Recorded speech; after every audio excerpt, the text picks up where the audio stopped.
Good evening, everyone. Hope you are doing good. On behalf of DigiSaksham family, I welcome you for the webinar topic Excel with Excel. With the motto Learning from Earning, Seams Group initiated DigiSaksham as a skill development wing. For more details, you can visit our website www.digisaksham.com or can directly contact me, myself, Sakshi Narayan.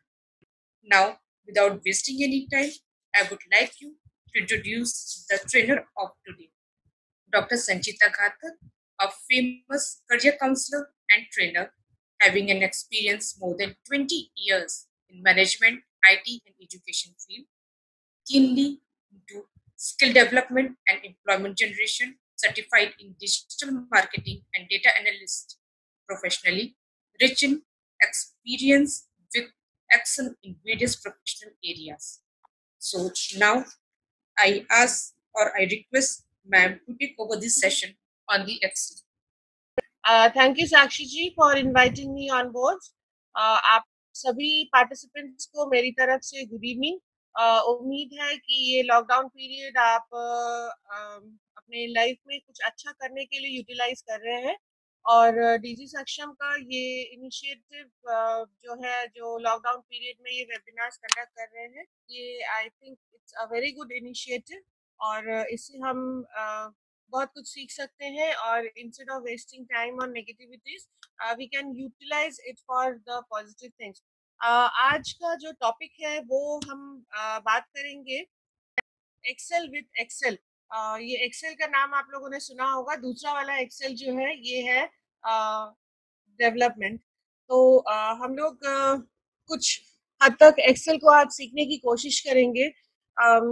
आप लोगों से सभी से एक सवाल पूछना हम पसंद करेंगे कि आप लोगों ने कितने लोगों में, यहाँ पे मुझे 27 पार्टिसिपेंट्स दिख रहे हैं, how many of you have been using Excel और you have heard that Excel is a very good tool for current day working. Corporates में यूज होता है, रिसर्च में यूज होता है, हर जगह हम यूज करते हैं। So can anyone please unmute yourself and tell me what is the how is have you been using excel? Yeah, how is excel useful for all of you as of now? चलिए हम खुद ही बता दे रहे हैं आप लोगों को। Excel जो है एक ऐसा टूल है जिसमें बहुत सारे ऐसी चीजें हैं जो आप कर सकते हैं, जिसमें कि आप अपने अपने घरों में भी एक्सेल को यूज कर सकते हैं। जैसे मंथली फाइनेंसेस को मेंटेन करना या फिर आप अपने कुछ वर्क रिलेटेड काम को मेंटेन करना, टू डू लिस्ट बनाना, इस तरह से छोटे छोटे काम भी आप एक्सेल के थ्रू कर सकते हैं। वैसे हम अगर एक्सेल के बारे में बात करें तो सबसे पहले हम ये देखते हैं कि एक्सेल को हम कहाँ कहाँ यूज कर सकते हैं। तो जैसे हमने बताया डे टू डे लाइफ में यूज कर सकते हैं। इसके अलावा भी हम लोग एक्सेल को जो मेनली हम कॉर्पोरेट्स में यूज करते हैं वो डेली डेटा ट्रांजैक्ट करने के लिए कि डेटा हमारे पास कितना आ रहा है, हम उसको सॉर्ट करें, हम उसका रिपोर्ट बनाए, क्योंकि एक्सेल को एज अ रिपोर्टिंग टूल भी हम यूज करते हैं। आप लोगों ने सुना होगा जितने भी ये मार्केटिंग एग्जीक्यूटिव्स होते हैं या फिर जो डेली सेल्स वाले होते हैं, वो शाम को अपना डेली सेल्स रिपोर्ट अपने बॉसेस को सबमिट करते हैं और वो एक्सेल में बनता है। आज हम लोग ऐसे कुछ टूल सीखेंगे जिससे कि हमारा काम जो डे टू डे का काम है, इस तरह का काम जिसमें कि हम डेटा के साथ काम जो करते हैं वो हम थोड़ा आसानी से कर पाए, उस चीज के बारे में हम देखते हैं। सबसे पहले जो आता है काम करना डेटा में एक्सेल के थ्रू, सबसे पहले हम ये देखते हैं कि हम डेटा का जब एनालिसिस शुरू करते हैं तो हमको क्या करना होता है। वो जैसे यहाँ पे हमने लिखा हुआ है कि understanding and preparing data for analysis. तो ये होता है कि डेटा जो है वो हमारे पास कुछ ऐसे होता है कि कुछ ऐसे ही आप लोगों को दिखाई देगा। डेटा आप लोगों को कुछ इस तरह से दिखाई देगा। ये जो डेटा मैं यूज कर रही हूँ, ये डेटा एक छोटा सा डेटा सेट है जिसके नंबर ऑफ कॉलम सॉरी रोज जो है ओरिजिनली 10 लाख रोज का ये एक डेटा शीट है। ये एक लाइव डेटा शीट है, ये एक सेल्स का डेटा शीट है। उसमें से मैंने बहुत कम सा एक यूनिट निकाल लिया है जो कि आप लोगों को मैं दिखा पाऊँ कि क्या क्या काम हम जनरली कर सकते हैं। अब ये डेटा देखिए, ये जो डेटा है ये आप लोगों को दिख रहा है कि इसमें शिपिंग डेट है, रीजन है, कंट्री है, आइटम टाइप्स है, फिर सेल्स सेल्स चैनल है, मतलब किस चैनल से वो सामान बिका है, ऑर्डर प्रायोरिटी है, यूनिट सोल्ड है, और बहुत सारे ऐसे कुछ नंबर दिए हुए हैं।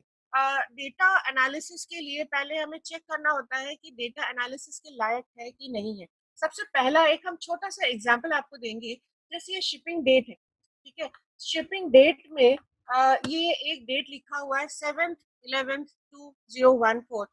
मेरे हिसाब से ये है 7 तारीख नवंबर का, और है आपका 2014।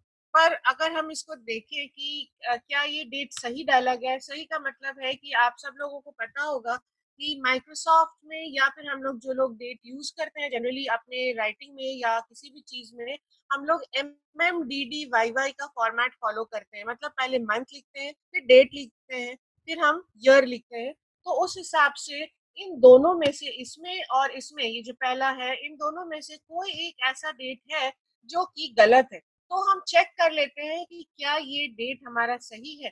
तो अगर हम इसमें एक छोटा सा टेक्निक लगाएं, जैसे कि हमने इस डेट को सिलेक्ट किया, हमने इस पर राइट क्लिक किया और हम इसको कहते हैं कि फॉर्मेट सेल। और फॉर्मेट सेल में मैंने बोला मुझे ये इस फॉर्मेट में देखना है, वेडनेसडे March 14 2012, मतलब इस तरह के लंबे डेट फॉर्मेट में मुझे देखना है। तो अगर मैंने इसको ओके किया तो आप देखेंगे कि ये डेट कुछ गलत आ रहा है।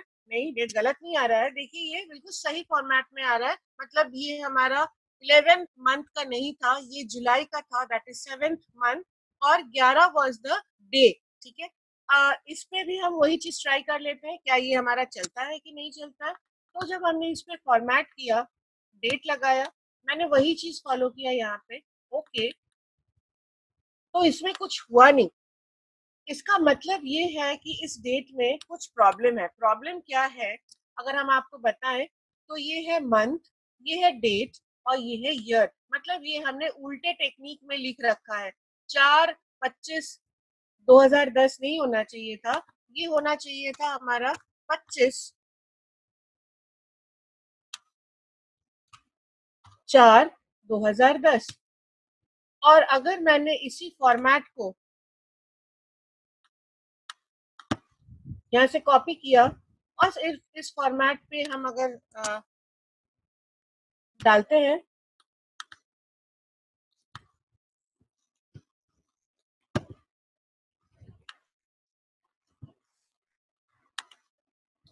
तो भी ये नहीं ले रहा है। वो इसलिए भी नहीं ले रहा है क्योंकि आपने देखा एक चीज, जब मैंने फॉर्मेट इस पे लगाया था तो इसमें बहुत सारे तरह के फॉर्मेट्स थे, नंबर, करेंसी, अकाउंटिंग।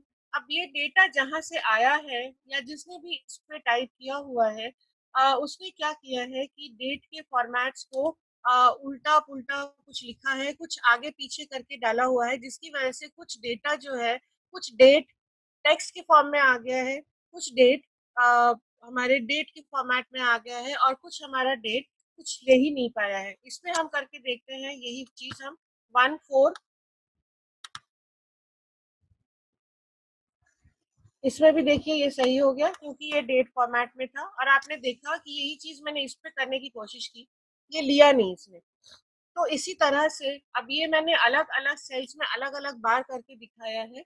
जब आप लोग ये वर्क करेंगे तो आप पूरे कॉलम को सिलेक्ट करते हैं इस तरह से, और पूरे कॉलम को हम राइट क्लिक करते हैं और हम फॉर्मेट सेल्स बोलते हैं, और हम डेट फॉर्मेट में लाते हैं।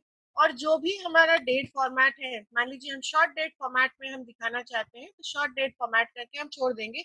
जहां जहां पे एरर है वहां वहां पे डेट चेंज नहीं होगा, और जहां जहां पे हमारा सही डेट है हमारा, वहां वहां पे डेट सही आ जाता है। तो ये एक तरीका होता है कि हम इस तरह से डेटा में डेटा को हम चेक कर सकते हैं। इस तरह से बहुत सारे और तरीके हैं जिसके थ्रू हम डेटा को, बहुत सारी चीजें हम चेक कर सकते हैं। वापस आते हैं हम अपने प्रेजेंटेशन पे, जिसमें कि हमने आपको बोला था कि डीलिंग विथ नेम रेंजेस। अब ये क्या चीज है, अगर हम बात करें तो आपको पता चलेगा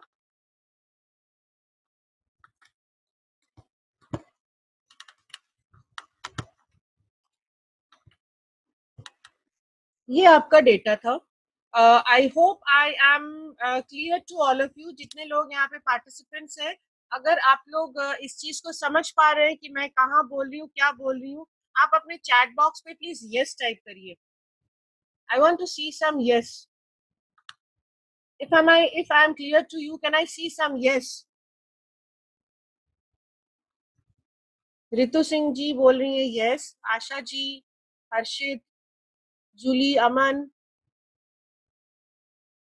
yes. So doctor Sanjay Kumar, Shivam Agarwal, Shashikant ji, ji thank you so much. आप लोगों को ये समझ में आ रहा है?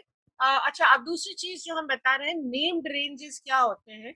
अगर आप देखें, जैसे मैंने बताया था, ये तो एक छोटा सा डेटा शीट है, इसमें नंबर ऑफ रोज जो है सिर्फ 89 है। बहुत छोटा सा मैंने एक क्वेश्चन काट के दिखाया है। अगर आपका ये शीट वही वाला शीट होता जो ओरिजिनल शीट था मेरे पास, 10 लाख रोज वाला, आपको पता नहीं चलता कि आप इस वक्त कहाँ पे हैं और आप कहाँ पे जाना चाहते हैं। It's a big sheet to deal with. इस चीज को हेल्प करने के लिए सबसे आसान जो तरीका होता है, हम पूरे शीट को छोटे छोटे हिस्सों में डिवाइड करके उसका नाम हम रख देते हैं। नाम रखने का मतलब क्या होता है कि जैसे अगर कोई मुझसे पूछे कि आप कहाँ रहते हैं, तो मैं अपना पता बताती हूँ कि हाउस नंबर इतना, कॉलोनी ये है और area is Lucknow, so you will be able to locate me easily. अगर हमने बोला कि मैं रहती हूँ लखनऊ में, तो आप लखनऊ में जाके ढूंढोगे ढूंढोगे ढूंढोगे, बहुत ढूंढोगे, शायद मुझे ढूंढना मुश्किल हो जाएगा। उसी तरह से एक डेटा में से छोटा सा एक हिस्सा ढूंढ के निकालना बहुत मुश्किल होता है। तो हम क्या करते हैं कि डेटा में से हम छोटे छोटे हिस्से में हम डिवाइड कर लेते हैं। जैसे मान लीजिए, एक छोटा सा हम आपको एग्जाम्पल दिखाएं। बिल्कुल at the end of the sheet, ये वाला जो हिस्सा है, 88, 89 और 90 नंबर का जो मेरा रो है, इस रो को पूरे को हम सिलेक्ट करते हैं। और इस रो तक अगर हमको पहुंचना है, अगर बिल्कुल हम टॉप में हैं, तो हम क्या करते हैं कि इसको सिलेक्ट करने के बाद यहाँ पे एक ऑप्शन है,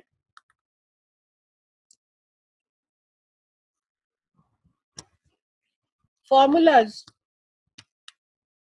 फॉर्मूलाज में एक ऑप्शन होता है डिफाइन नेम। अगर हम डिफाइन नेम कर लेते हैं और इसका एक हम नाम रख देते हैं, और इसका नाम हम रखते हैं रो 88, 89, 90। रो का नाम आप कुछ भी रख सकते हैं, मतलब इस एरिया का नाम आप कुछ भी रख सकते हैं। आप अपने नाम से भी रख सकते हैं, या हम जनरली अपने नाम से नहीं रखते हैं, इसलिए ताकि वी कैन लोकेट इट। जैसे हमने बोला प्रॉफिट कहाँ पे है, तो हमने वो एरिया सिलेक्ट करके, हमने प्रॉफिट के डेटा को सिलेक्ट करके हमने बोला इसका नाम है प्रॉफिट। या फिर हमने कहीं पे ईयरली लॉसेस दिखाए हैं, तो हमने उस एरिया को सिलेक्ट करके उसका नाम रख दिया लॉसेस। तो उस तरह से उसका नाम हो गया। अब इसको रखने का फायदा क्या होगा, इसका नाम रखने का, हमने कहा ओके। चलिए, हाँ, यहाँ पे अब आपका एक एरर आया है। एरर से क्या आपको पता चल रहा है कि नाम रखने का एक अलग सिंटेक्स होता है। हर हर तरह के नाम हम यहाँ पे नहीं रख सकते हैं। यहाँ पे जो नाम रखने का तरीका है, ये इसमें बता रहा है कि एरर है, ये डैशेस नहीं लेगा। अंडरस्कोर हम ले सकते हैं, या फिर हम सीधे इसको इस तरह से ले सकते हैं। Now the name is created, क्या लिखा हुआ है, स्टार्ट्स विद अ लेटर और underscore, doesn't include a space or character that isn't allowed, doesn't conflict with an existing name of the workbook। इसमें से कुछ एक एरर हो सकता है जिसकी वजह से ये है ऐसा। तो हम सीधे सीधे इतना कॉम्प्लेक्स नाम ना रख के हमने इसका नाम रखा RR1 रख दिया मैंने, ताकि ये RR1 कुछ भी नाम हमने ले लिया। इसको रखने के बाद हमने कहा इसको okay. So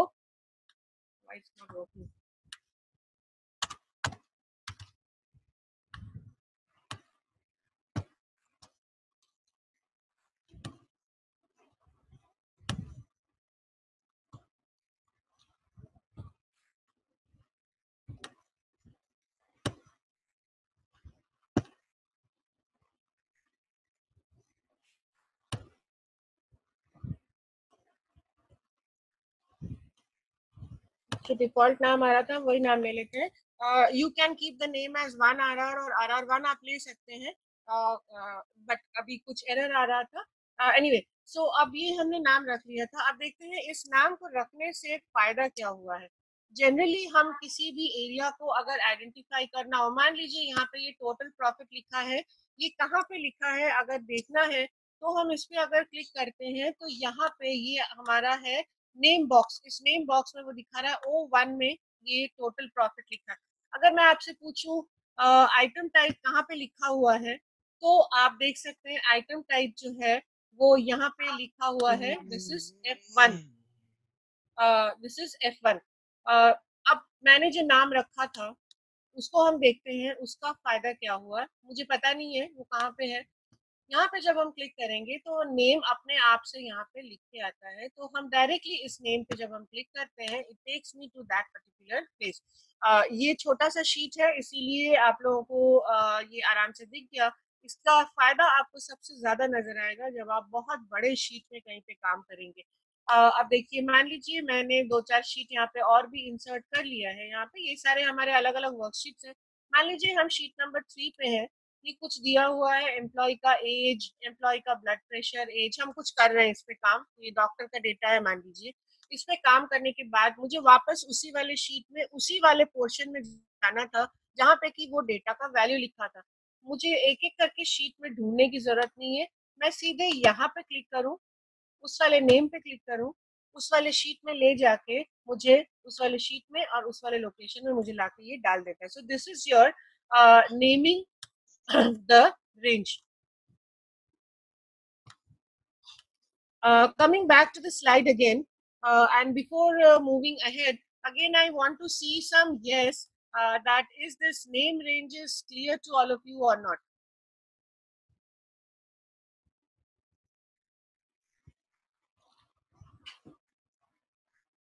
Participants, can I have some yes or no if this is clear or not? Munish ji, Anupam ji, Aman ji, Rajat Chauhan ji, Hema Kashyap ji. Rajat ji, we can definitely get the PPT. DG Saksham will get in touch with you and they will send the PPT definitely. Yes. Pooja Rao ji, thank you so much all of you. वापस इसमें आते हैं। हम दूसरा जो topic लेते हैं that is your logical function. अब हम लॉजिकल फंक्शन का आपको एक छोटा सा यूटिलिटी दिखाएंगे तो आप लोगों को शायद ज्यादा अच्छे से समझ में आएगा कि लॉजिकल फंक्शन का क्या मतलब होता है। आप लोगों ने देखा होगा एक्सेल का ये जो आपका जो रिबन है ऊपर, मेन्यू रिबन है। मेन्यू रिबन में बहुत सारे अलग अलग मेन्यूज रहते हैं जिसमें एक मेन्यू है आपका फॉर्मूला। अगर आप देखें यहाँ पे तो बहुत तरह के इसमें फॉर्मूले हैं। फाइनेंशियल फंक्शंस कुछ होते हैं, लॉजिकल फंक्शंस जो कि अभी जिसके बारे में हम बात करेंगे, text function, date and time, lookup reference, maths के बहुत सारे, तो हजारों फंक्शंस हमारे पास होते हैं। स्टैटिस्टिकल इंजीनियरिंग की बहुत सारी चीजें होती हैं, तो बहुत सारे फंक्शंस होते हैं। फंक्शन का मतलब होता है कि एक पर्टिकुलर डेटा सेट को हम कुछ कराना चाहते हैं और उसके पीछे बैक एंड पे जो प्रोग्राम चल रहा होता है वो प्रोग्राम हमें ना बनाना पड़े। जो बने बनाए प्री डिफाइंड प्रोग्राम सेट्स होते हैं, उन प्री डिफाइंड प्रोग्राम सेट्स हमारे लिए काम करें और हमको आउटपुट दे।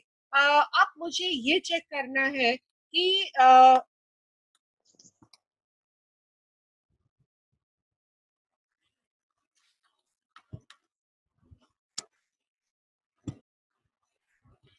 देखिए ये हमारा एक ये is the sheet visible to all of you now.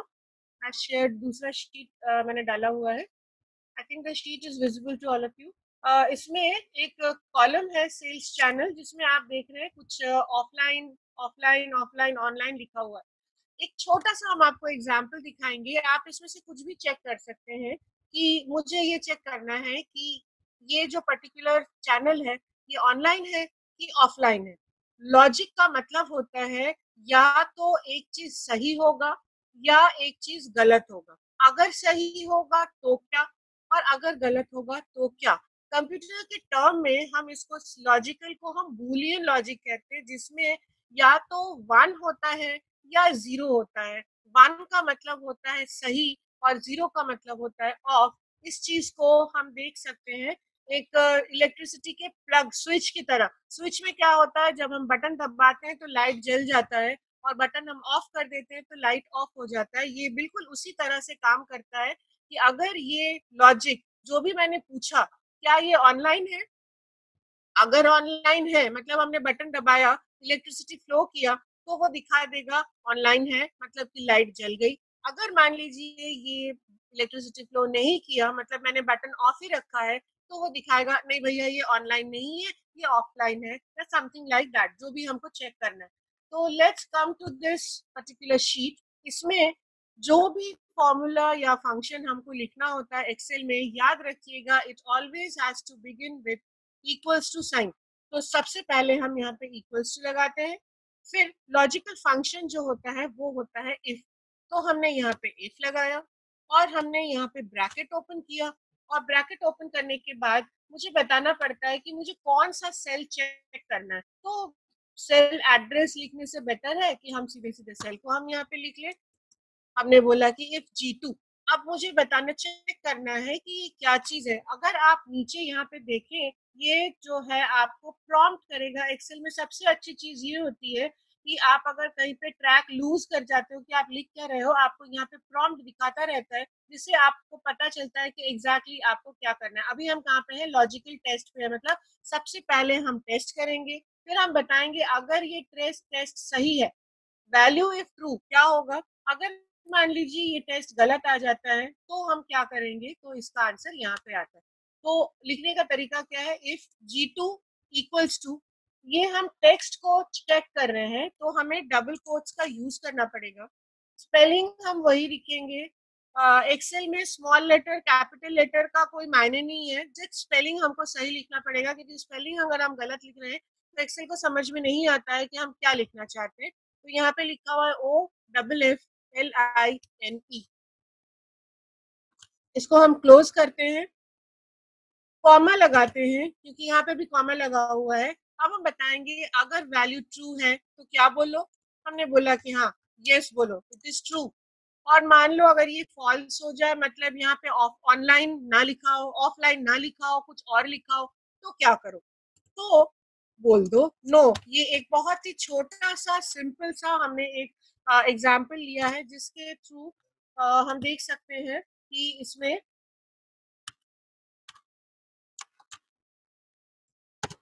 क्या है। अब देखिए वो उसने बता दिया ऑफलाइन है, यस।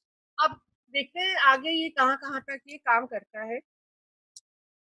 अब आप देखिए कुछ में ये यस बोल रहा है, कुछ में नो बोल रहा है, कुछ में यस बोल रहा है, नो बोल रहा है। ये चीज आप लोग एज अ सेल्स पर्सन यहाँ पे यूज कर सकते हैं कि मान लीजिए जो भी यहाँ पे कोई अगर सेल्स का हो, या कोई स्टूडेंट हो, या कोई फैकल्टी हो, यहाँ पे चेक करना है कि दो अलग अलग कॉलम्स में नाम सेम है कि नहीं। जनरली हम लोग करते हैं अलग अलग असाइनमेंट्स में, देखते हैं कि कहीं पे मान लीजिए रोल नंबर 1 का नंबर डला हुआ है और दूसरे शीट में रोल नंबर 2 का नंबर सबसे ऊपर पड़ा हुआ है। तो हमें चेक करना है कि क्या रोल नंबर 1 शीट 1 का, क्या रोल नंबर 2 का शीट 1 सेम है। तो हम बिल्कुल ये लिखेंगे if this equals to this, हम बोलेंगे यस।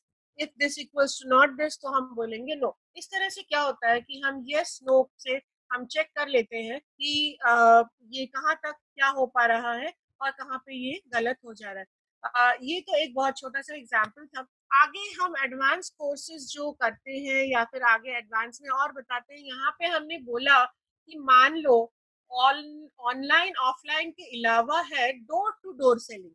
अब उसका तो मेंशन कहीं पे है नहीं, तो हम क्या करते हैं कि instead of just using this particular formula, that is if G2 equals to online, तो यस करो नो करो। इसके बाद हम आगे और इफ एल्स लिखते हैं, जो कि एक नेस्टेड इफ का फॉर्म ले लेते हैं, जो कि हम आगे वाले आने वाले क्लासेस में आपको बताएंगे कि एग्जैक्टली ये कैसे किया जाता है। And trust me, this particular if statement is so powerful कि आप इससे कुछ भी करवा सकते हैं। आपको जो चेक करवाना हो, जहां चेक करवाना हो, आप मल्टीपल शीट्स पे चेक करा सकते हैं, और आपके लिए काम करना ये बहुत आसान हो जाएगा। Now going back to the show again, आपके स्लाइड में हम आपको दिखाएं functions to summarise data. Summarisation का मतलब होता है कि आप डेटा को समराइज करें, मतलब कि बहुत सारा आपके पास डेटा है, उन डेटा में से आपको छांट छांट के कुछ ऐसे डेटा लाना है जिसको कि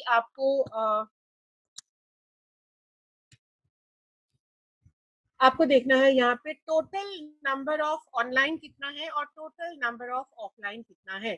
अब यहाँ पे अगर हम बैठे तो एक तरीका इसका ये करने का है कि मैं इस कॉलम को करूँ सिलेक्ट और उसके बाद मैं जाऊँ होम पे और यहाँ पे एक आपका ऑप्शन है सॉर्ट एंड फिल्टर। तो या तो मैं इसको ये बोलूं कि इसको सॉर्ट कर दो, कैसे सॉर्ट करो वो पूछ रहा है, एक्सपैंड द सिलेक्शन, तो मतलब कि ये पूरे टेबल को सॉर्ट करना है। हमने बोला हाँ भाई पूरे टेबल को सॉर्ट करो। तो अब देखिए पूरे ऑफलाइन के डेटा एक जगह आ गए हैं और अगर हम देखें पूरे ऑनलाइन का डेटा हमारा एक जगह आ गया है। तो इससे क्या हो रहा है कि हमारे पास एक जैसा डेटा एक जगह आ जा रहा है। नाउ इसको समराइज अगर करना है तो हम क्या कर सकते हैं। अच्छा, जब हम सॉर्टिंग की बात कर रहे हैं यहाँ पे एक बहुत अच्छा टूल और आता है सॉर्टिंग के साथ, ये आप लोगों के लिए सबके लिए बहुत हैंडी होगा सिलेक्टिव चीजों को देखने के लिए। जैसे यहाँ ये इसको हम कहते हैं फिल्टर। फिल्टर ऑप्शन में हम क्या करते हैं कि फिल्टर ऑप्शन में एक फिल्टर लगाते ही आप देखेंगे सारे कॉलम हेडिंग्स में छोटे छोटे से ड्रॉप डाउन बॉक्सेस बन गए हैं। देखिए छोटे छोटे से यहाँ पे ड्रॉप डाउन बॉक्सेस बन गए हैं। अब मुझे क्या देखना है कि मुझे सिर्फ मान लीजिए ऑफलाइन का डेटा चाहिए या ऑनलाइन का डेटा चाहिए, तो हमने ड्रॉप डाउन बॉक्स पे क्लिक किया, हमने यहाँ पे सिलेक्ट ऑल को हटा दिया, मैंने कहा ऑनलाइन, मुझे सिर्फ ऑनलाइन का डेटा दिखाओ। तो वो क्या करेगा कि सारा डेटा छुपा देगा। डिलीट इसने बिल्कुल नहीं किया है, इसने सारा डेटा छुपा दिया है और सिर्फ ये आपको ऑनलाइन वाला डेटा दिखा रहा है। तो इस तरह से मान लीजिए आपके पास बहुत सारा डेटा है, मान लीजिए आपके पास टीचर्स जो है, मान लीजिए आपके पास फर्स्ट टर्म का, सेकंड टर्म का, थर्ड टर्म का, फोर्थ टर्म का बहुत सारे रिजल्ट्स है। अब आप सिर्फ फर्स्ट टर्म का रिजल्ट देखना चाहते हैं तो इस तरह से आप हाइड कर सकते हैं। जो लोग सेल्स वाले हैं वो आप देख सकते हैं, जैसे बहुत सारा सामान आपने बेचा हुआ है, फॉर एग्जाम्पल मान लीजिए आपने केलॉग्स के कॉर्नफ्लेक्स बेचे हैं, आपने ब्रैगरीज के कॉर्नफ्लेक्स बेचे हैं, आपने बहुत सारे कॉर्नफ्लेक्स बेचे। अब आपको देखना है कि सिर्फ केलॉग्स का डेटा दिखाओ। तो इस तरह से आप अगर सेल्स का डेटा लेके अगर आप फिल्टर करके देखेंगे तो एक पर्टिकुलर आइटम आपको दिखाई देगा। तो ये हो गया आपका फिल्टर। जो मैं बात करने जा रही, पर फिल्टर में या सॉर्टिंग में क्या होता है कि आपको पूरा पूरा डेटा सेट दिखता है। देखिए पूरे ऑनलाइन का डेटा दिखता है, मुझे चाहिए मैं ये निकाल लूं कितने ऑनलाइन है और कितने ऑफलाइन है। इसको करने के लिए आपके पास एक बहुत छोटा सा टूल है। उस छोटे से टूल से, बल्कि हम कहेंगे एक छोटा सा फंक्शन है, इसके थ्रू हम कर सकते हैं। ये हम एग्रीगेट फंक्शन कहते हैं। एग्रीगेट फंक्शन का मतलब होता है पूरे डेटा में से छांट के हम कुछ वैल्यूज निकालें बेस्ड ऑन सर्टेन कंडीशंस। ठीक, जनरली जो एग्रीगेट फंक्शन होता है वो होता है सम। जैसे मैंने बोला कि इसका पूरा सम करके बताओ, तो हमने लिखा इक्वल्स टू सम ऑफ ये पूरा कॉलम। अगर पूरा कॉलम को आपको सिलेक्ट करना है, शॉर्टकट की होता है control shift and down arrow की, तो एक साथ पूरा कॉलम आपका सिलेक्ट हो जाता है। इससे आपको एक एक करके ड्रैग करके नीचे तक ले जाने की जरूरत नहीं पड़ती है और आपके सामने ये डेटा आ जाता है। ये आप देखिए सम फंक्शन के थ्रू क्या हुआ है कि इसने बता दिया टोटल प्रॉफिट आपका इतना। अब यहाँ पे एक एक करके एक एक आइटम का प्रॉफिट था, तो मैंने इसको एग्रीगेट में ले लिया है। ये टोटल एग्रीगेट का मतलब होता है चीजों को एक साथ करना, क्लब करना। तो क्लब करने के बाद मुझे ये पता चल गया टोटल प्रॉफिट इज दिस। अब मुझे, मैं जो आपको एग्जांपल बताने जा रही हूँ, जैसे है कि आपके पास ऑनलाइन कितना है और ऑफलाइन कितना है। तो ये ऑनलाइन और ऑफलाइन चैनल्स का है, तो मैंने यहाँ पे लिखा ऑफलाइन और हमने लिखा यहाँ पे ऑनलाइन। ऑफलाइन के सामने मुझे एक फंक्शन लिखना है और जैसे कि मैंने बताया था आपको फंक्शन लिखने का तरीका है इक्वल्स टू के साथ हम सिलेक्ट करते हैं और उसके बाद हम फंक्शन लिखते हैं। तो फंक्शन का नेम है, नोट करिएगा, काउंट इफ। काउंट इफ मतलब काउंट करो। इफ फंक्शन मैंने बताया था जो कि लॉजिकल है, तो दोनों को कंबाइन करके बनाया गया। काउंट करो, क्या काउंट करो, अगर कोई क्राइटेरिया फुलफिल हो, तो मुझे क्या काउंट करना है? मुझे काउंट करना है ये वाला। हम इसके हेडिंग को नहीं सिलेक्ट करेंगे, हम यहाँ से डेटा सिलेक्ट करेंगे। Same way control shift and down arrow की, तो ये मेरा पूरा सिलेक्ट हो जाता है और हमने यहाँ पे इसको लगाया ब्रैकेट को बंद, सॉरी छूट गया, मुझे काउंट क्या करना है ये भी बताना है। तो ये मेरा पूरा डेटा है, इसमें से मुझे काउंट करना है। और मैंने जैसे यहाँ पे लिखा था कि मुझे अभी ऑफलाइन का वैल्यू चाहिए, तो यहाँ पे विद इन डबल कोट्स मुझे लिखना है OFFLINE और हमें करना है इस डबल कोट्स को बंद और ओके। तो इसने पूरे डेटा में से निकाल दिया कि ऑफलाइन का वैल्यू इतना है। उसी तरह से अगर हम ऑनलाइन में लिखेंगे तो वही चीज करेंगे, equals to countif, bracket open करेंगे। ब्रैकेट ओपन करने के बाद फिर वही यहाँ पे ले आएंगे control shift and down arrow key,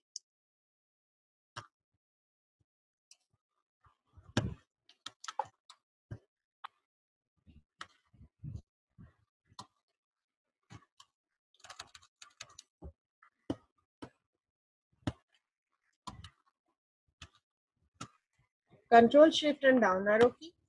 उसके बाद हम लगाएंगे यहाँ पे एक कॉमा, कॉमा के बाद हम डबल कोट्स में लिखेंगे ONLINE, डबल कोट्स हम बंद करेंगे और हम जब एंटर करेंगे हमारे पास इसका डेटा आ गया। तो आप देख सकते हैं बहुत ही कम टाइम में बहुत ही आसानी से आपने इस पूरे डेटा को क्लब कर दिया। मेरे लिए ये करना और भी आसान हो जा, मतलब आप लोग अगर देख सकते हैं इस चीज को कि 10,000, 12,000, 1 लाख रोज में से आपको निकालना है कि कितने ऑनलाइन है और कितने ऑफलाइन है। एक सिंपल छोटा सा फंक्शन, जिस फंक्शन से हम क्या कर सकते हैं कि ऑनलाइन ऑफलाइन को निकाल सकते हैं। इसी तरह से इसमें हम निकाल लें हाई कितने हैं, क्रिटिकल कितने हैं, मीडियम कितने हैं, लो कितने हैं। हम निकाल लें मीट कितने हैं, फ्रूट्स कितने हैं, स्नैक्स कितने हैं, हाउस होल्ड, इस तरह से हम आइटम निकाल लें तो हमको पता चल जाता है कि क्या चीज कितने नंबर में है। ये एक तरह का, ये एक छोटा सा एग्जाम्पल है आपका एग्रीगेट फंक्शन का। वापस हम आपको स्लाइड पे ले चलते हैं और स्लाइड पे ले जाके हम आगे देखते हैं आगे हमें क्या करना है। मैंने आपको बताया था टेक्स्ट फंक्शन और डेट फंक्शंस भी होते हैं। टेक्स्ट फंक्शन और डेट फंक्शन क्या होते हैं वो हम देखते हैं। ये मेरा शीट है, शीट में हम जाते हैं यहाँ पे। अब ये ऑनलाइन ऑफलाइन के मुद्दे से आगे अगर हम बढ़े, तो अगर मैं आप लोगों से पूछूं कि ये एग्रीगेट फंक्शन आप लोगों को समझ में आया कि नहीं, can I Anupam ji, yes we can do sub total, but sub total के साथ कुछ थोड़े से इश्यूज आते हैं जो कि डेटा को अलग अलग सेक्शन में डिवाइड कर देता है। फिर वहां से डेटा उठाने में प्रॉब्लम होती है, ग्राफ्स बनाने में प्रॉब्लम होती है। तो this function is very handy. अब जनरली हमें टूल्स से ज्यादा हमें यूज करना चाहिए फंक्शंस, क्योंकि फंक्शन हमारे शीट को क्लीन रखता है। The cleaner the sheet the readability is more. जो आपने पूछा था इसमें सर,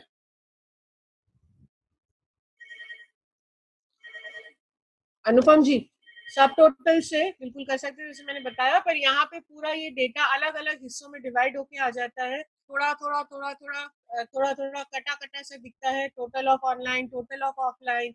फिर ये डेटा आगे निकल जाता है तो उससे रीडेबिलिटी उसकी खराब हो जाती है। स्पीक एंड यूज डेफिनेटली एक ही काम को करने के बहुत सारे तरीके होते हैं, पर जो सबसे इफेक्टिव तरीका होता है हमें वो तरीका यूज करना है। ये एक ऐसा है। इसके अलावा और भी काउंटिव के और भी स्टेटमेंट्स होते हैं जिसमें हम ये देखना चाहें, मान लीजिए हमें ये फाइंड आउट करना है कि कितने ऑनलाइन डेटा हाई प्रायोरिटी पे है और मीट है, या फिर हम ये देखना चाहते हैं जापान के कितने मीट आइटम्स हैं जो कि ऑफलाइन बिके हैं और क्रिटिकल प्रायोरिटी पे बिके हैं। तो हम मल्टीपल और कंडीशंस लगाते हैं इसके साथ और हम ये काम कर सकते हैं। I think this would be a very handy and useful tool for all of you. वापस हम चलते हैं, जैसे हमने आपको बताया था कि टेक्स्ट एंड डेट फंक्शंस को यूज करना। टेक्स्ट एंड डेट फंक्शन को यूज करने का एक छोटा सा हम आपको एग्जांपल बताएंगे। जैसे कि आपको फाइंड आउट करना है कि इस पर्टिकुलर में मान लो ये शिपिंग डेट है आपका 11 जुलाई है, ठीक है। अब आपको इसमें से निकालना है कि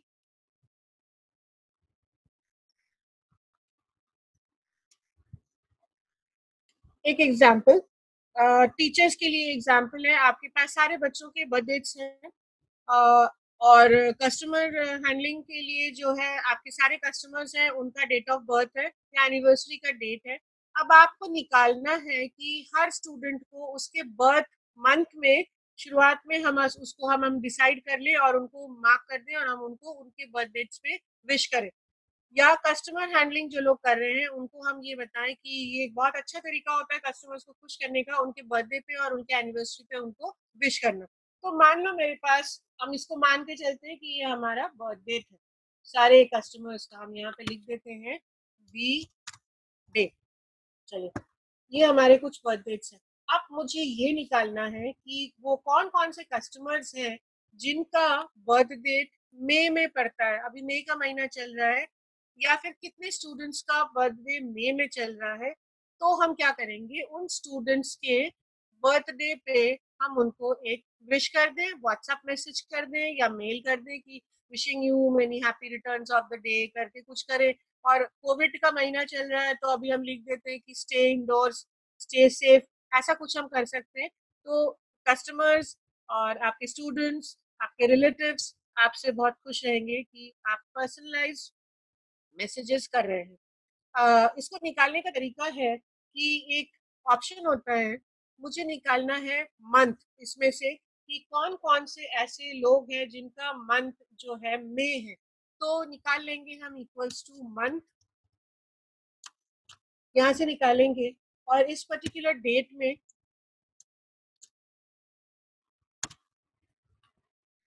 मई इज व्हाट 5, तो हमारे यहाँ पे 5 लिख के आना चाहिए।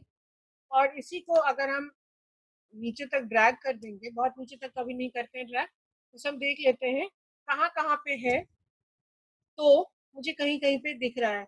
अब मैंने आपको एक इफ स्टेटमेंट का यूज बताया था, अब इन दोनों को कंबाइन अगर करें तो आपको पता चलेगा। ये जो वैल्यू लिख के आ रहा है इसलिए आ रहा है क्योंकि इस वाले डेट में कुछ एरर है, इसलिए ऐसे आ रहा है।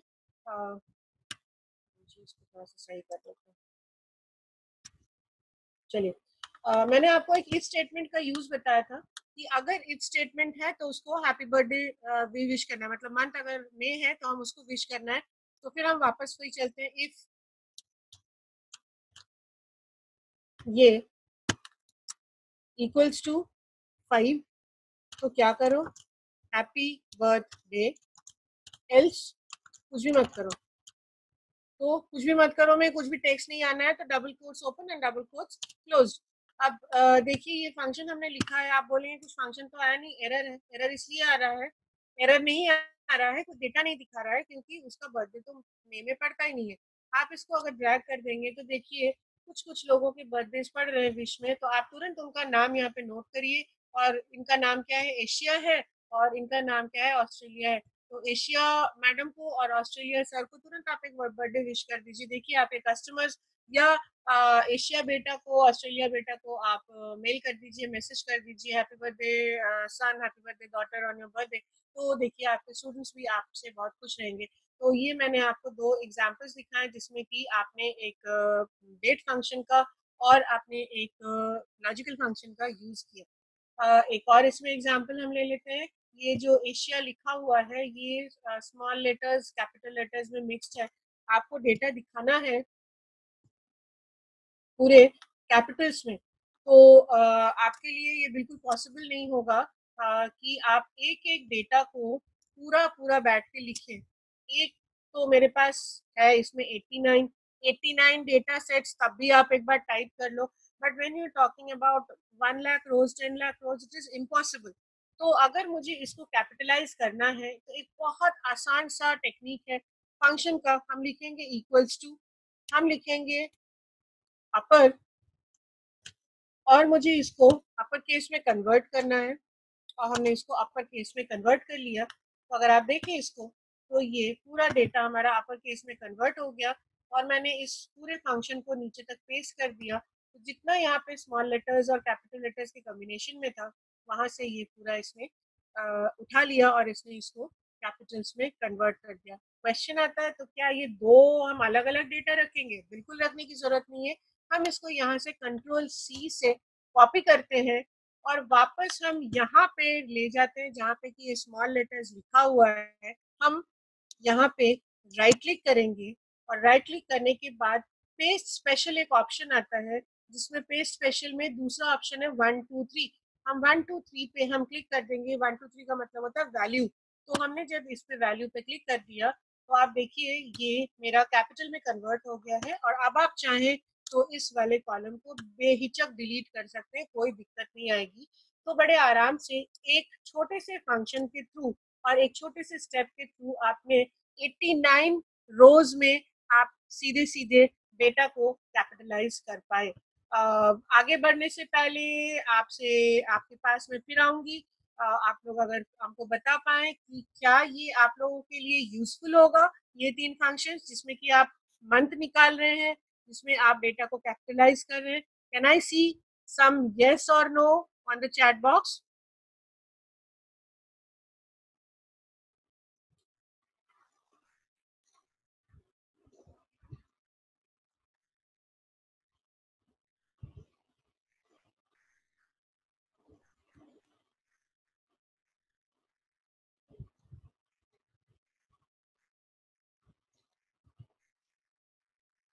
Sushma ji, Akanksha ji, Aditya Kumar ji, Shubham Agarwal ji, Kunal Goyal ji, Shailendra Kumar ji, thank you. आप लोग ये यूज करने की कोशिश करिएगा अपने डे टू डे लाइफ में। देखिएगा काम करना काफी आसान हो जाएगा। आगे बढ़ते हैं इसमें।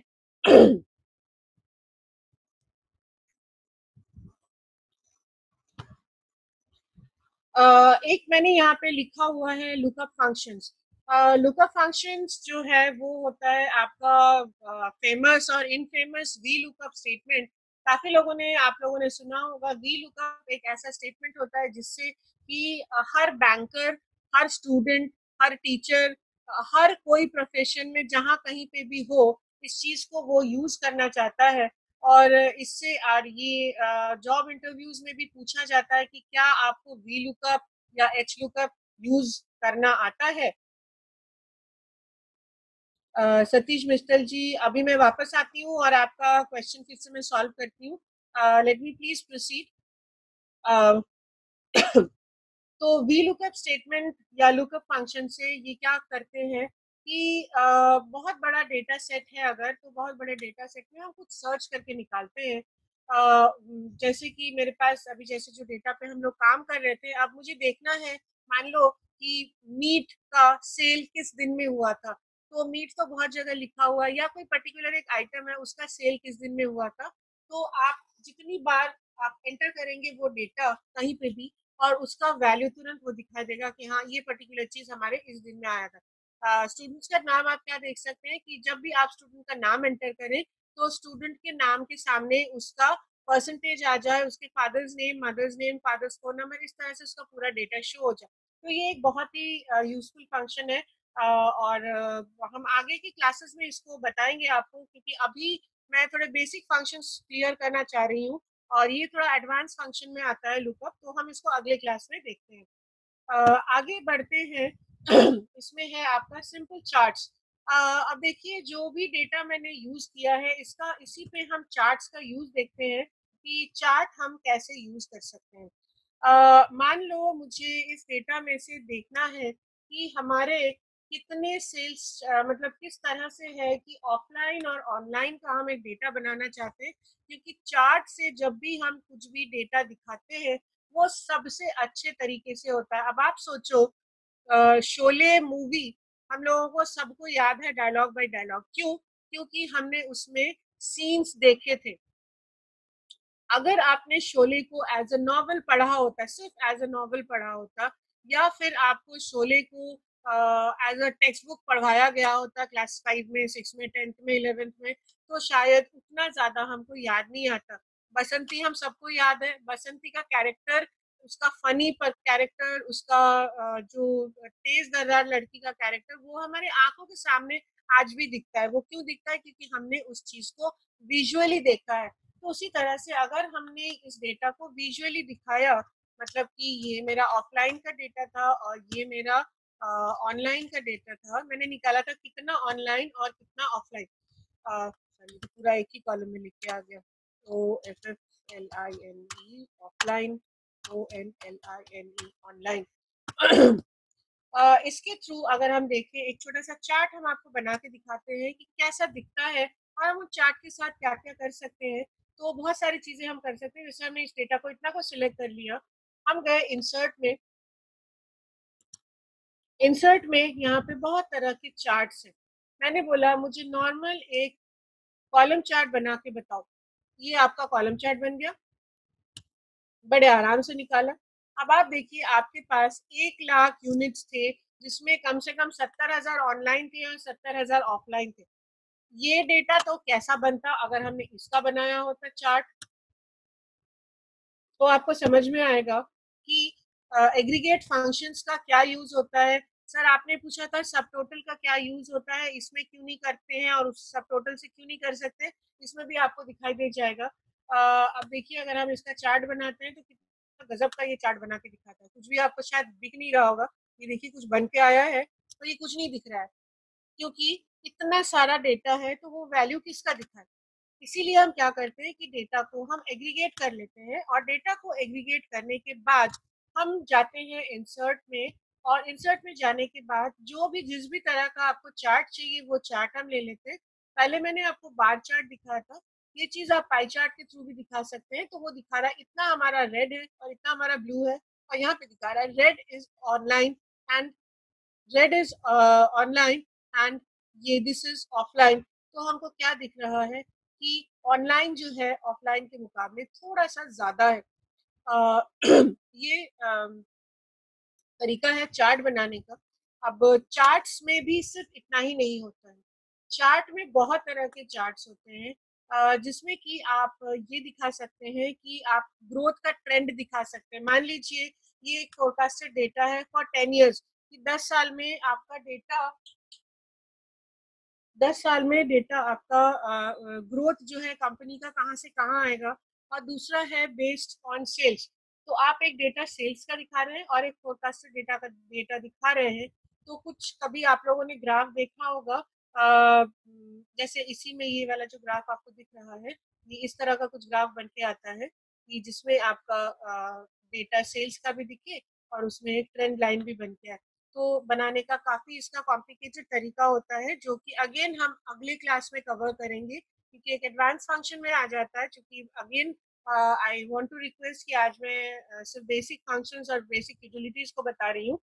तो एडवांस क्लासेस में जब एडवांस नेक्स्ट क्लास में जब भी हम बताएंगे तो इसी के एडवांस में हम ले जाएंगे कि इस तरह से कम्बिनेशन ऑफ चार्ट्स हम कैसे कर सकते हैं, कि मतलब एक ही चार्ट के अंदर 2-3 तरह के डेटा को कंबाइन करके हम कैसे दिखा सकते हैं। आगे हम आते हैं अपने प्रेजेंटेशन पे वापस। तो आपको पता चलता है यहाँ पे एक पिवट टेबल है। Pivot table again is very useful tool for the sales people, for the researchers, for the executives, managers, सबके लिए। क्योंकि पिवट टेबल एक तरह का विजुअलाइजेशन टूल है, जिसमें कि हम एक्स एक्सिस में, वाई एक्सिस में और जेड एक्सिस में 3 डेटा रख के हम देख सकते हैं कि कौन से डेटा का इम्पैक्ट क्या पड़ रहे हैं। अगले क्लास में हम आपको बताएंगे पिवट टेबल का यूसेज क्या है। और फिर हम आगे इसमें चलते हैं। एक बहुत अच्छा हम आपको टेक्निक बताते हैं, ये है हमारा analysis tool pack. Analysis tool pack का काम होता है कि आप अपने डेटा के साथ स्टैटिस्टिकल कैलकुलेशंस आप कैसे करेंगे। स्टैटिस्टिकल कैलकुलेशन का मतलब है, मान लीजिए आपके पास यही एक डेटा है जिसमें कुछ एम्प्लॉयज है, उनका एज है और ब्लड प्रेशर है। ये मैंने एज एचआर फंक्शन मैंने लिया है, और मुझे ये देखना है कि क्या एज से ब्लड प्रेशर का कोई रिलेशन है। क्या मतलब एज ज्यादा हो तो ब्लड प्रेशर ज्यादा हो, या एज कम हो तो ब्लड प्रेशर ज्यादा, ऐसा कोई रिलेशनशिप हमको देखना है अगर, तो हमें क्या करना होता है कि नॉर्मल किसी भी फंक्शन के थ्रू या नॉर्मल किसी टूल्स के थ्रू हम ये नहीं देख सकते हैं। तो इसके लिए सबसे पहले हमें क्या करना होता है कि हमें यहाँ पे एक ऑप्शन आता है। जब हम ऊपर क्लिक करते हैं तो यहाँ पे आपको ऑप्शन दिखाई देता है। ऑप्शन पे हम क्लिक करने के बाद एड-इन्स दिखाई देगा। एड-इन्स को हम ओके करते हैं। एड-इन्स में हमारे पास एनालिसिस टूल पैक होता है। अगर आपके सिस्टम पे एनालिसिस टूल पैक दिख रहा है, मतलब एक्सेल में पहले से दिख रहा है, तो ये करने की जरूरत नहीं है। जनरली नहीं दिखता है तो हमें क्या करना होता है कि एनालिसिस टूल पैक को हम सिलेक्ट करते हैं, गो, सो वी हैव दिस। तो मुझे यहाँ पे एनालिसिस टूल पैक हम ले लेते हैं और हम बोलते हैं ओके। जब हम ये कर लेते हैं तो ये डेटा वाले मेन्यू में आपको दिखाई देगा, यहाँ पे एनालिसिस टूल पैक आ गया है। पहले ये यहाँ पे नहीं था। ठीक है, अब हम आपको बताएंगे स्टैटिस्टिक्स का एक छोटा सा खेल, जिससे इतने लंबे डेटा के साथ हम बता सकते हैं कि किसका इम्पैक्ट क्या है। एनालिसिस टूल पैक में एक स्टैटिस्टिकल टूल होता है जिसको हम कहते हैं कोरिलेशन। कोरिलेशन का मतलब होता है किस डेटा का क्या रिलेशन है। आपने जैसे बोला कि क्या सेल्स का और फोरकास्ट के डेटा का कोई रिलेशन है, या फिर एज का, number of food items eaten उसके साथ, या वेट का कोई रिलेशन है। तो अगर हमें ऐसा कुछ करना है तो हम सीधे कोरिलेशन का टूल उठाते हैं, हम कहते हैं ओके। अब हमको बताना है हम किस किस रेंज पे हम कोरिलेशन दिखाना चाहते हैं। तो मैंने बोला ये एज और ब्लड प्रेशर पे मुझे कोरिलेशन दिखाना है। और आउटपुट इसका कहाँ आना चाहिए, आउटपुट भी मुझे इसी शीट में चाहिए। तो यहाँ पे रख के हम एक छोटे से टैब क्लिक करेंगे सेल पे और हम बोलेंगे ओके।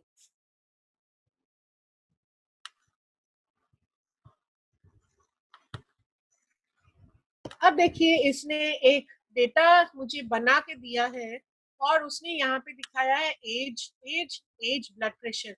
हम इस वाले डेटा को यूज करेंगे, सेकंड वाले को, क्योंकि यहाँ पे एज के साथ एज का रिलेशन दिखा रहा है, या ब्लड प्रेशर के साथ ब्लड प्रेशर का रिलेशन दिखा रहा है। हमको क्या देखना है, एज के साथ ब्लड प्रेशर का रिलेशन।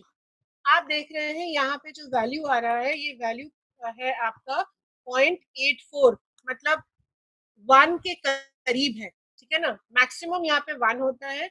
और हम देखते हैं कि ये मिनिमम कहाँ तक जा सकता है, 0.5 तक हम देखते हैं। अगर 0.5 के आसपास का वैल्यू है तो हम बोलते हैं कि रिलेशनशिप इज वेरी वीक। पर ये डेटा हमको ये बता रहा है कि एज और ब्लड प्रेशर का बहुत स्ट्रॉन्ग रिलेशनशिप है, मतलब जितना एज बढ़ा ब्लड प्रेशर भी उतना बढ़ा। तो इस तरह से हम देख सकते हैं। वापस यही चीज हम आपको इस वाले शीट में करके दिखाएंगे। हम आपको ये दिखाएंगे कि क्या सेल्स का, मतलब यूनिट सोल्ड का और फोरकास्टेड डेटा का कोई रिलेशन है। तो डेटा को हमें अगल बगल सबसे पहले रखना है।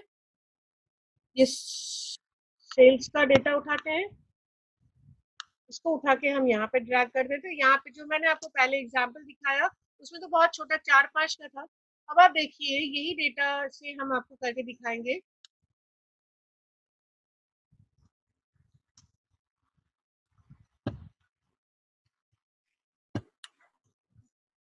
एनालिसिस, कोरिलेशन, कोरिलेशन में क्या किसका कोरिलेशन दिखाना है, इसका। यहाँ पे हम शीट का, ये सेल का एड्रेस हम चेंज करेंगे। सेल का एड्रेस में मुझे बताना है कि इन दोनों का मुझे लेना है। तो वो दिखा रहा है एन और ओ का मुझे दिखाना है। और मुझे कहाँ दिखाना है इसका आउटपुट, मुझे इसका आउटपुट दिखाना है कुछ यहाँ पे। और हम बोलते हैं ओके। अब जो आउटपुट आया है, इस आउटपुट से दिखा रहा है कि टोटल सेल्स और आउटपुट जो है, मतलब फोरकास्टेड का डेटा का जो कोरिलेशन है वो है 0.623। हम इसको 0.65 मान के चलते हैं। राउंड ऑफ करने के बाद चैट बॉक्स पे अगर आप लोग आए और हमको बताएं कि इसका क्या मतलब है, आर दीज टू रिलेटेड और नॉट, तो आपको क्या लगेगा, are these two related? Can I have some answers please? Participants, can I have some answers? I hope nobody is sleeping.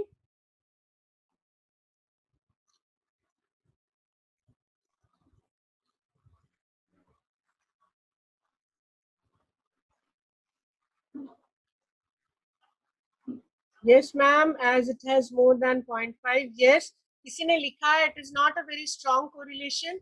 किसी ने लिखा it is a moderate correlation. Actually, they are related. They are definitely related. मतलब unit sold और forecasting data के बीच में related तो है, but relationship is not so strong.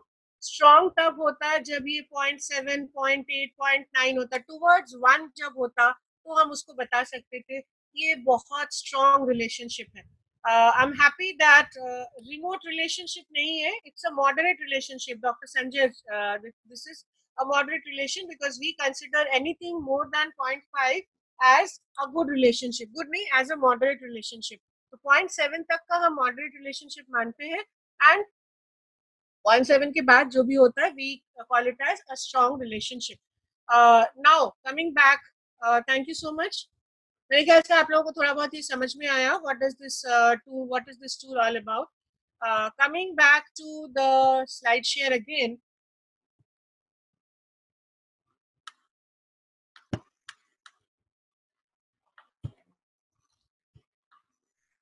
अब मैं आप लोगों को बताऊं what all things you can do. जो हमारा टॉपिक था एक्सेल विद एक्सेल, कि हम एक्सेल को अपने लाइफ में यूज करते हुए और क्या क्या काम कर सकते हैं. So let's have a brief look of that. ये मेरा एक वर्ड फाइल है, तो हम ये इसमें जैसे हम देखते हैं हम लोगों ने ये सब किया है. आज डेटा को प्रिपेयर करने की कोशिश करी है, थोड़ा लॉजिक बिल्ड करने की कोशिश करी है. डेटा एक्सट्रैक्शन होता है, डेटा एक्सट्रैक्शन में हम वही वी लुकअप, एच लुकअप का यूज करते हैं. अलग अलग तरह का फंक्शंस यूज करते हैं. फिर हम लोग डेटा समराइज करते हैं, जैसे मैंने आपको बताया pivot table is very important. साथ में एक्सेल में यूज करने के लिए एक मैक्रो होता है, ये बहुत अच्छा टूल होता है. मैक्रो मैक्रो कुछ नहीं होता है, विजुअल बेसिक प्रोग्रामिंग का एक यूनिट होता है जो कि हमको छोटे छोटे कोड्स लिखने पड़ते हैं. जो काम हमको बार बार करना है, मान लीजिए जितनी बार आप शीट को खोल रहे हैं उतनी बार आप क्या करते हैं, नया शीट आप बनाते हैं और आप चाहते हैं कि पहला जो रो है वो आपका बोल्ड हो जाए, इटैलिक्स हो जाए, टाइम्स न्यू रोमन हो जाए, 14 फॉन्ट साइज हो जाए और उसका बैकग्राउंड ब्लू हो जाए. तो हर बार खोलेंगे और हर बार इसको करेंगे तो काम आपका बहुत लंबा हो जाता है. तो आप क्या करेंगे, एक मैक्रो बनाएंगे और मैक्रो बना के एक छोटा सा ऐसा बटन आप बना देंगे. ये तो बना हुआ बटन है. आप कुछ भी ऐसा बटन बनाएंगे. आप प्लीज म्यूट कर लीजिएगा अपना अपनी तरफ से. तो उसके थ्रू आप क्या कर सकते हैं कि उस बटन को क्लिक करते, जितनी बार आप बटन क्लिक करेंगे, जिस भी शीट में आप उसको ओपन करके क्लिक करेंगे, आप देखेंगे कि आपका काम वो हो रहा है. तो इस तरह से आप क्या कर सकते हैं कि बहुत सारे आप ऐसे फंक्शनैलिटीज आप यूज कर सकते हैं और अपने लाइफ को और इजी आप बना सकते हैं. जो मैंने एनालिसिस टूल पैक बताया, सिर्फ कोरिलेशन नहीं, हम ये भी देख सकते हैं किसका डिपेंडेंसी किस पे है.